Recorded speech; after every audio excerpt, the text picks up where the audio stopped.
What's up, everybody? This your boy Trayvon here with Sin Talk TV, and today I'm gonna go over 3 cheapies that I found in my local Burlington. Now, these particular 3 cheapies that I found in my local Burlington has been sitting on the coffee table for like 2 or 3 weeks because I couldn't find the time to try to squeeze in a review or a first impression for this video due to the fact that my life has been time consuming. My personal life has been time consuming to the point where I couldn't even get to these cheapies because I've been trying my best and finally got to the point where I can present these cheapies, possibly dope cheapies, to you guys. And I'm talking too much, of course. Without further ado, let's just jump into it. Okay, which one am I going to start off with? Let's start off with this one. From the house of the lovely Milestone, of course, we have, oh my goodness. Please forgive me. Bois Noire Poron by Milestone.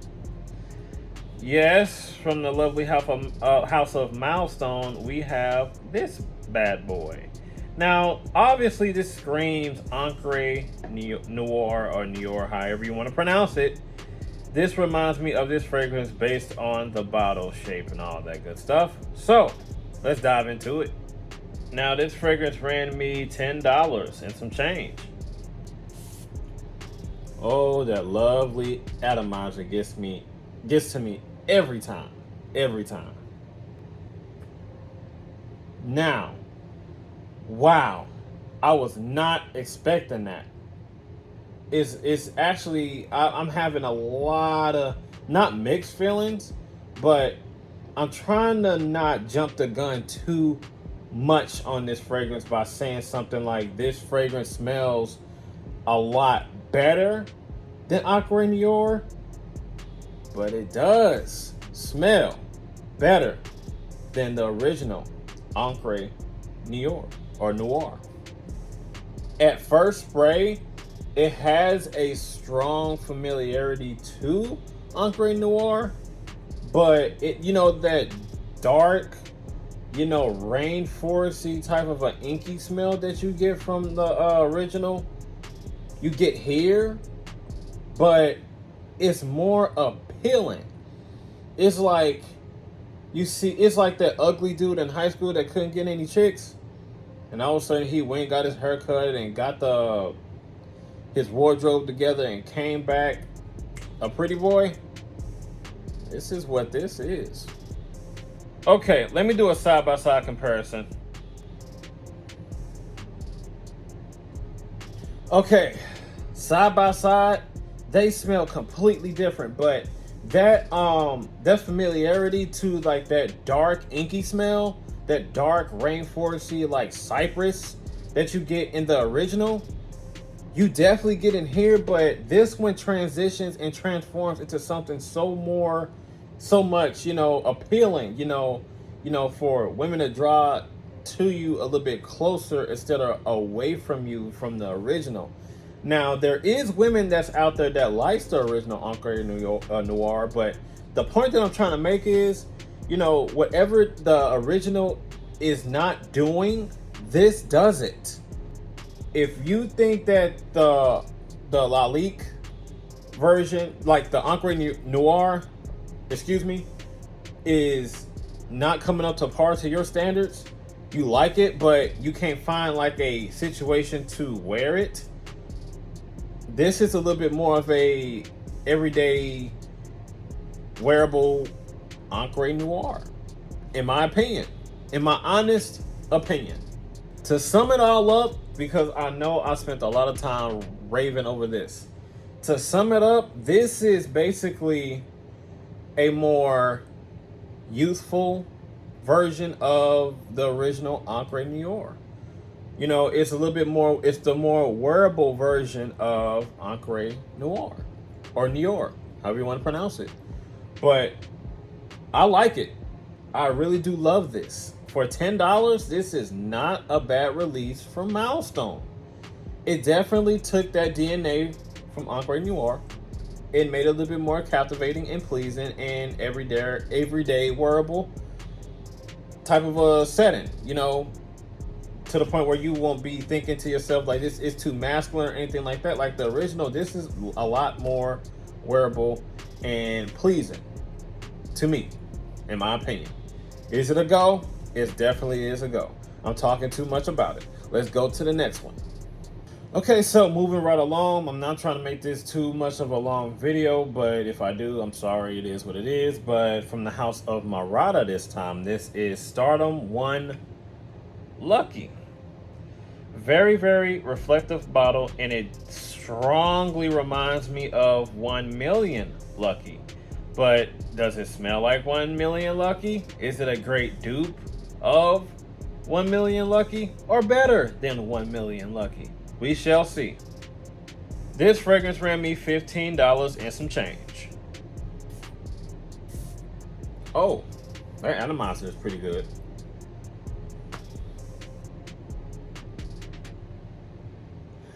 Yo. Is Mirada trying to snap? I think Mirada is trying to snap. With this one in particular, I think they're trying to snap. And they are snapping. That's right, fellas. That's right. This one right here, the opening is tremendous. It's nutty. To me, it's nutty, sweet, has a slight creaminess to it, but it's bright at the same time. Has that captivity and appeal to draw outside sources, women that is, closer to you.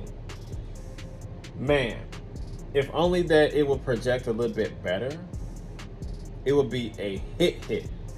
But so far, the projection is nah. Boo. But if you can get past that, I mean, I haven't really tested it at all, first impression, but if I were to hose myself down with this, I'm pretty sure it probably projects averagely at least, but that is to be discovered. But so far, the projection is boo-boo.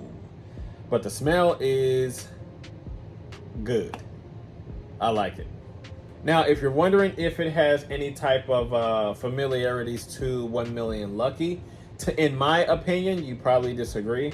You know, it does have similarities to 1 Million Lucky due to that sweetness and that slight little nuttiness that it might give off in terms of the accords, in my opinion at least. But it does its own thing, of course. It goes into a different direction, if not the same direction of 1 Million Lucky, due to that sweetness that this gives off. You know, 1 Million Lucky, in my opinion, is the more authentic. Projection is a little bit better. Longevity is great, but the longevity with this one is to be discovered. But as far as the projection between those two, I will say 1 Million Lucky does the job done quite greatly in terms of that projection compared to this one. Now, like I said, to be discovered, if I hose myself down with this, it will probably be a beast, and it'll probably give you a great projection, great time in projection, but that is yet to be discovered once again.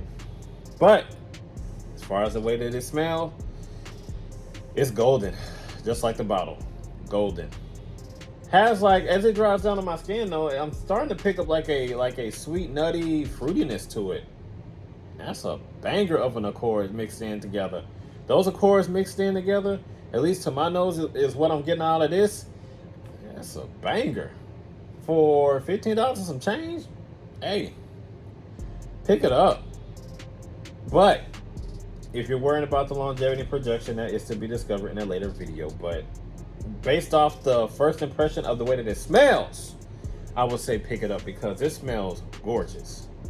Let's move on to the next one. All right, ladies and gentlemen, last but not least, from the house of Banana Republic, this one right here, I've been trying to get my hands on, as well as the other one that I don't have, but I have one already. I think it's like pomegranate something or something pomegranate. But this one I got is called Tuberose Overdose. Yes, it's another one. It's called Midnight something or whatever it's called. It's in a dark blue box or a blue box.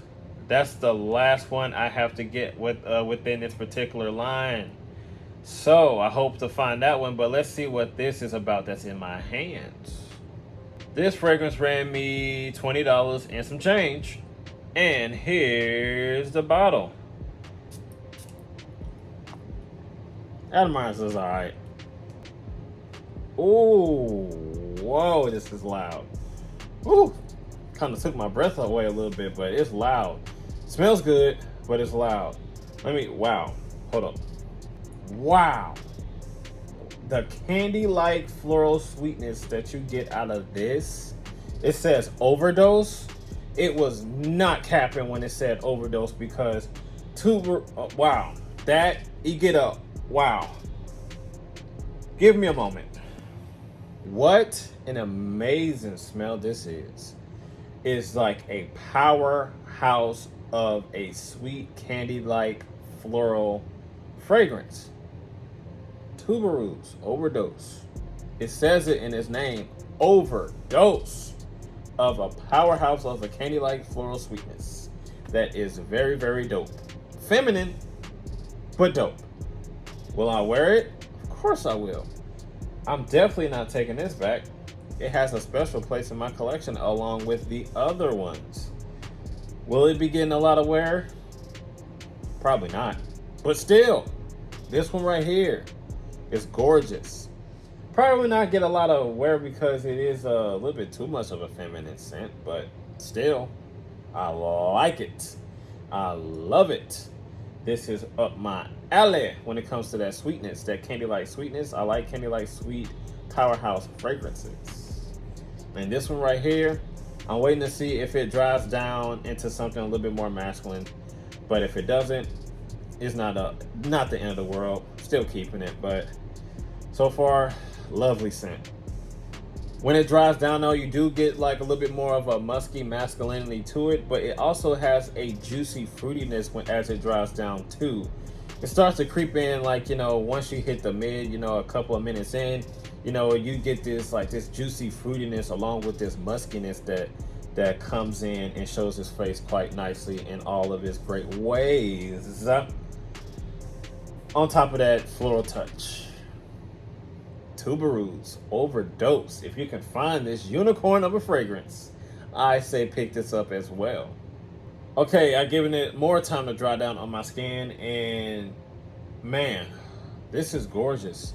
I don't know if it's ambergris. I don't know if it's just like, cashmerean or any type of masculine note that gives off that dry, dusty type of masculinity to it as it dries down. It's not too bold, but it's there in my opinion. First impression, in my opinion. But the juiciness or the fruitiness that's inside of here with that tuberose,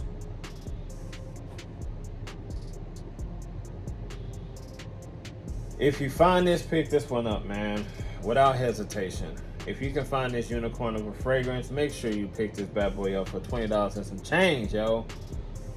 This is a beautiful fragrance.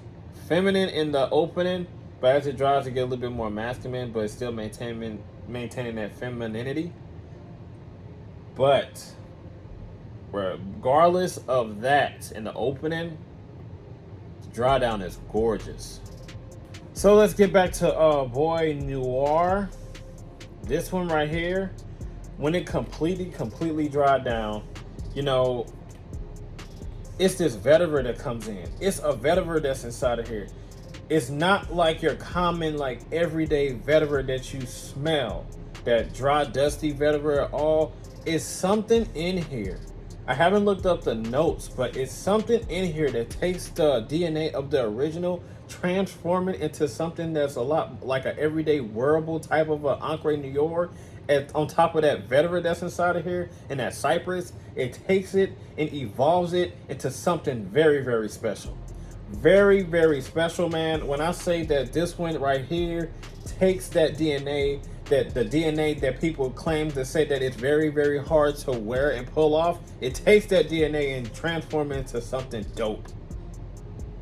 This one right here, if you're looking for a Encre Noire or Noire, however you want to pronounce it, once again, if you're looking for that, you can definitely pick this one up.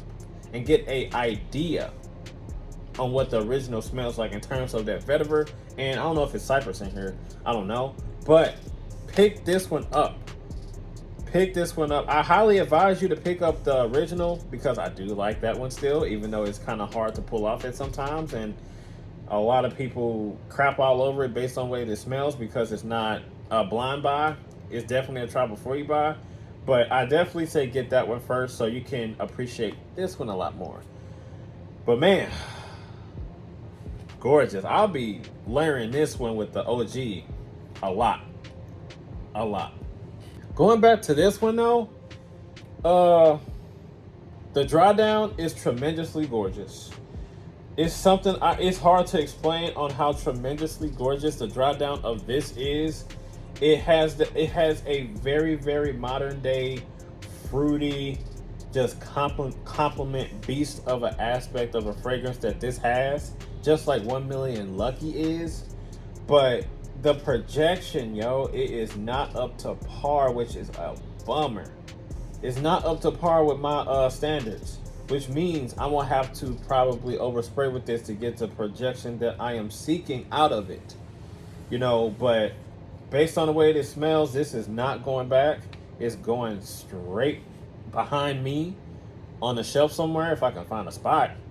But yeah, it's definitely here to stay, as well as the lovely Tuberose Overdose.